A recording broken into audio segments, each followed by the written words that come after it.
নমস্কার সবাইকে, ছোট্ট একটা রেসিপি নিয়ে চলে এসেছি। আসলে লইটা মাছ রান্না করতে গিয়ে লাইভ করতে চেয়েছিলাম আর শুরু করেছিলাম, কিন্তু একটা প্রবলেমের কারণে লাইভটা ক্যান্সেল করতে হয়েছে। তারপরে যাই হোক, সেখান থেকেই কাটছাট করে কিন্তু আজকের এই ভিডিওটা তৈরি করা। তা আমি প্রথমে লইটা মাছগুলো এভাবে ছোট ছোট টুকরা করে কেটে নিচ্ছি আর একটু টেলে নিয়ে আমি গরম জলের মধ্যে কিছুক্ষণ ভিজিয়ে রাখবো। আসলে শুটকি মাছ কিন্তু আমি খাই না কখনো, তবে কর্তার জন্য রান্না করা। আর খুব যে আমি পারদর্শী রান্নাতে তাও কিন্তু নয়, তবুও যেভাবে রান্না করছি সেটাই আপনাদের সামনে তুলে ধরলাম। ভালো লাগলে অবশ্যই একটা লাইক কমেন্ট করুন। আর এই যে মাছগুলোকে এভাবে কিন্তু একটু কিছুটা টেলে নিলাম। নেয়ার পর আমি এখন এর মধ্যেই গরম জল দিয়ে দেব আর দিয়ে তারপর কিছুক্ষণ ভিজিয়ে রাখবো। আসলে শুনি যে এভাবে মাছ যদি রান্না করা যায় তাহলে নাকি মাছের স্বাদটা ভালো হয়। আর আসলে আমার কিন্তু এই গন্ধটাই ভালো লাগে না, আমি সেই জন্য কিন্তু কখনো শুটকি মাছ খেতে পারি না। যে কোনো শুটকি কিন্তু আমি রান্না করে দেই আমার কর্তাকে, তবে আমি খেতে পারি না, কখনো খাইও নি।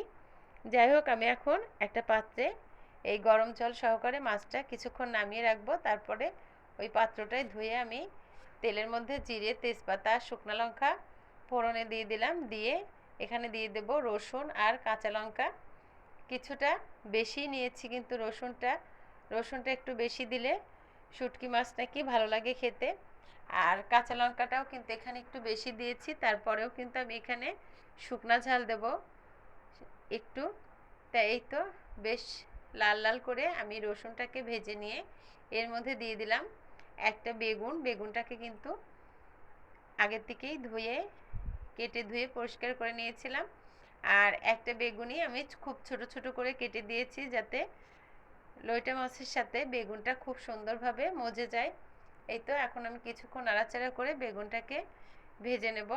আজকে লাইভ করতে গিয়ে যত সমস্যা, তা না হলে কিন্তু ভিডিওটা একটু ভালো করে করতে পারতাম। তা যাই হোক, এই যে এখন দিয়ে দিলাম আমি লবণ, হলুদ, ঝালের গুঁড়া, আর এখানে দিয়েছি রসুন বাটা, সামান্য পেঁয়াজ বাটা, আর আছে সাথে আদা বাটা আমি একসাথে বেটে নিয়েছিলাম, সেইখান থেকে আমি কিছুটা এখানে দিয়ে দিলাম। এখন আমি বেশ সুন্দর করে রসুন আর মশলার সাথে বেগুনটাকে কষিয়ে নেব। আর এই মাছটা কিন্তু কষানোতেই সুন্দরভাবে রান্না করা যায়। এদিকে মাছগুলো কিন্তু আমি সুন্দরভাবে খোঁচে অন্তত 8-10 বার ধুয়ে নেব, তাহলে কিন্তু মাছের সাথে যে চোচাটা থাকে আর কি, সে আঁশটা কিন্তু বের হয়ে যায়। একদম চকচকা করে নেব মাছগুলো।